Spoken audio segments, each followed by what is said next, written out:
Hello, good morning, good morning, good morning. Napakalamig dito sa England. Ito ang buhay ko dito sa England. Lagi lang nandito sa bahay dahil sobrang lamig sa labas. Lalabas lang kami ng asawa ko pag pupunta kami ng grocery o kaya pupunta kami sa mami niya. Pero mostly talaga dito lang kami sa bahay dahil sobrang lamig. Hindi ka man makapamasyal sa park dahil napakalamig. Ang trabaho ko dito sa bahay ay magluto, maghugas ng pinggan, mag-washing, mag-cleaning. Yan lang ang trabaho ko dito. Dahil 6 months lang ako dito sa England dahil visitor lang ako dito. And then, saka babalik uli dito sa asawa ko. Ang balik ko sa Philippines ay April pa. Sa April of 14 o 13. Yan. So, siguro magstay lang ka doon ng ilang buwan, then babalik na naman ako dito para sa aking asawa. Ay, nako, buhay. Ganito pala dito sa England, sobrang lamig. Hindi katulad sa Pilipinas, kahit saan ka pumunta, mainit. Pero dito, sobrang lamig. Kahit may araw dito, malamig sa labas. Kaya dito sa bahay, kung ano-ano nang ginagawa ko, maglinis, yan. Maghugas ng pinggan. Usually, maghuhugas ako ng pinggan ngayon. Yan ang hugasan ko, oh. Hindi pa Sorry, bumagsak. Bumagsak ang aking cellphone.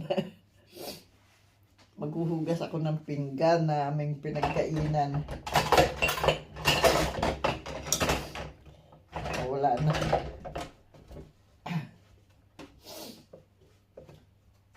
Wala dito yung asawa ko, lumabas. Nagpunta sa mami niya, hindi na ako sumama. Umuulan-ulan, tsaka ang lamig sa labas. So, sabi ko sa kanya, ikaw na lang ang magpunta sa mami mo. At kasi tuwing Webes, nandun ako. Nagkikita-kita kami, nagmi-meet kami ng aking mga sister-in-law doon sa mga bahay ng mami niya. Tsaka nagdi-dinner kami doon. Every Thursday.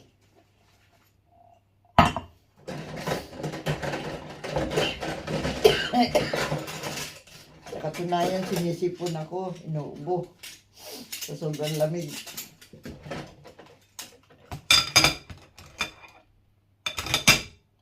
Maninibago na naman ako pag umuwi ako.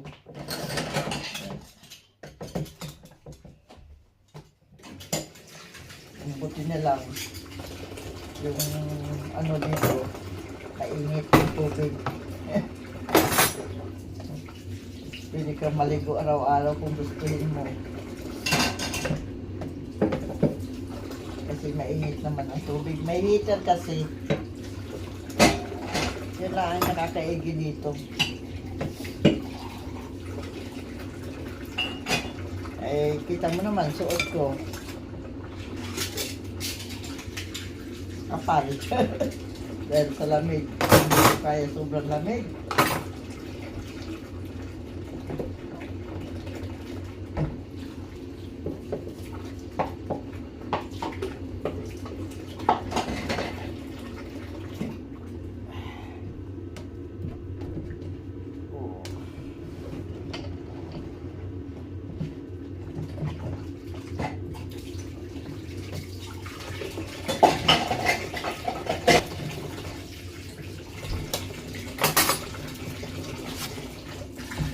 Mabuti na lang yung asawa ko.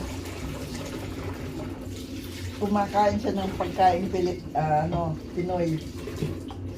Kahit anong lutuin ko pinakain niya. Usually kumakain na siya ng kanin. Dati mga sandwich lang. Ngayon kumakain na siya ng kanin. Gumagaya na siya sa akin.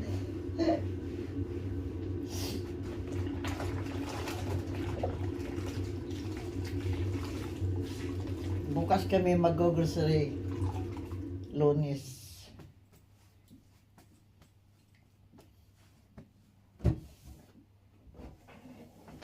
Katunayan, marami pa naman kami stock dyan. Kaso, weekly talaga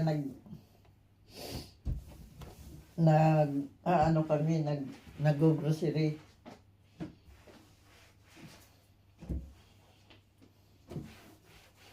Mamaya, iluluto ko mamaya. Marinate pala ako ng chicken. Ipa-fry ko mamaya. Tapos with fries or potato chips. Nung Thursday, nagluto ako ng ginataan na halo-halong gulay na may piniritong salmon o tuna. Mahal pala ng tuna dito sa sa grocery kahit na siya yung frozen na, mahal pa rin. So ang ginawa ko, minarinate ko muna, tsaka ko ipinirito, tsaka ako naggata ng gulay, halo-halo na gulay, carrots, string beans, sweet corn, carrots, kasi na siya yung frozen na siya, binili ko, halo-halo siyang gulay, tapos nilagyan ko ng gata, masarap. Tapos yung salmon pinirito ko, tsaka nilagay doon yun ang dinala ko doon sa bahay ng mami. Pinagsaluhan namin ng aking sister-in-law. Ba, nagustuhan nila. Tapos meron akong pickled vegetable na dinala, nagustuhan ng mami. So, maybe next week, magdadala ko ulit. Dito kasi, halos hindi ka nakakabili ng sariwa. Puro makikita mo sa grocery, puro mga frozen fish, meat, and any kind of meat. Pork, beef, lamb, or anything. Puro mga frozen. Kahit ang mga gulay, may sariwang gulay, pero medyo mahal, no? Pag sariwa. Medyo mura pagka frozen ang gulay. Pero bumibili ako ng mga potatoes, carrots, onions. Ginagamit ko sa aking pagluluto, garlic and what do you call this? Luya. Yan. Yan ang mga binibili ko. Tapos, bibili na lang ako ng kung anong iluluto ko. Yan ang binibili ko dun sa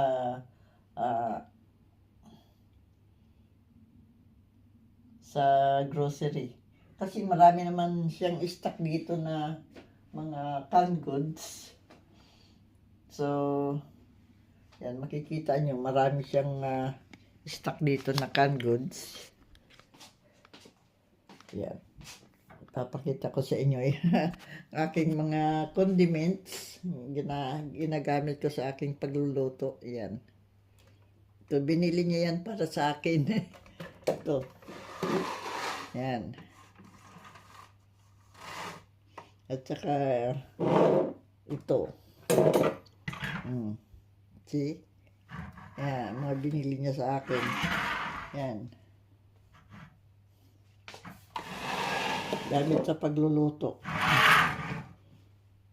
Ito yung aking pag nag-aano ako blend ng aking prutas. Ito yung meron pa kami sa nito apang-apatan.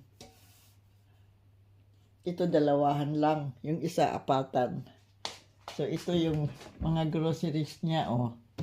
Nakikita mo yung mga groceries niya. Ang dami niyang canned goods diyan. Yan. Mga stock niya mga canned goods. Yan. Ito may mga gravy pa rito, oh. Tapos ito bigas ang laman yan. Ito mga gamot. Ito naman pasta. Yan, yung sobra na pasta na katulad nito, pasta. Yan, isang garapon na pasta. Tapos ito kape. Kape. Yan. Kape, pasta, 2 sakong sugar at saka itong sweet na candy na dinadala-dala namin lagi ito sa pag nagda-drive siya. Yung aking flour. Ito may pork luncheon meat. Pork luncheon meat. Oh, ang laki. Dito naman, ayan, may mga mantika yan. At saka yung aking chocolate milk. Ito, liver, kidney, steak, liver, kidney, steak and kidney pie. Yan. Peanut butter. Dito, ayan, marami. Marami dito, oh. Yan. Ito may ginagamit niya ito pag gagawa siya ng spaghetti. Ito mga sauce to eh. Sauce. Yan. Mayonnaise. Ito naman sari-saring dilata. Oh. May Sprite akong binili. Marami siyang ano dito. Stock. Yan. Kita mo yung kitchen niya. Oh. Yan ang aming air fryer. Fryer. Ayan. Air fryer. May daming knife. Ito yung aming lutuan ng kanin. Ito yung kanyang mga tools na binibenta. Nakahanda na. Ito yung aking microwave. Ito yung toaster namin.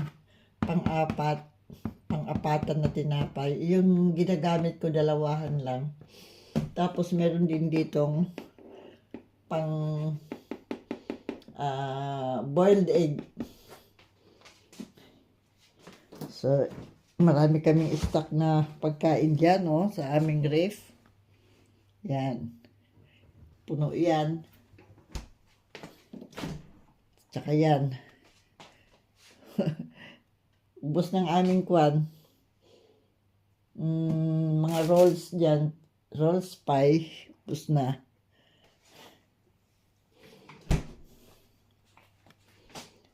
Dito naman, dito ako nag-iinit ng tubig. Itong aking initan. Ito yung aming coffee and sugar. Coffee and sugar and tea. Yan, tea. Tea, sugar, and coffee. Ito naman yung aking chocolate milk. Yan. Ito lang dyan. Ito ay kape. kape. Yan, ang aking anthurium. Anthurium ko ay may bulaklak na. At saka yung aking peace lily ay may bulaklak na rin. May dalawa na siyang suri dito. Oh. Kikita nyo, may dalawa na bulaklak. Ito, ano na, nakabuka na ito. Bubuka pa lang. Ba, magkano bili ko dyan? 8 pounds. Ganon din itong anthurium. Itong aking amaryllis, wala na siyang bulaklak. Pero, nagdahon siya. Ng aking amaryllis. Dito naman sa labas, meron ako dito. Yung aking, dito ko siya nilagay. Yung aking,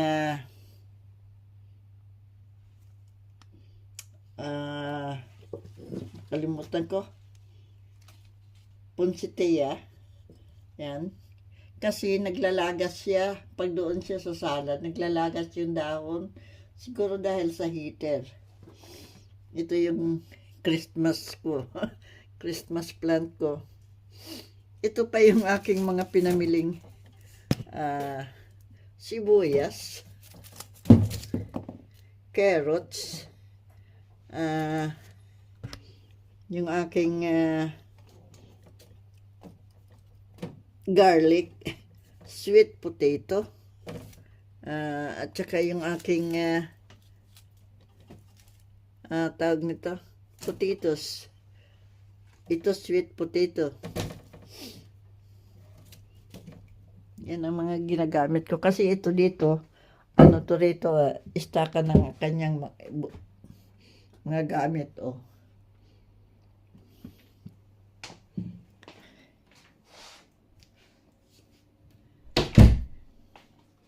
So doon naman sa sala, nanonood lang ako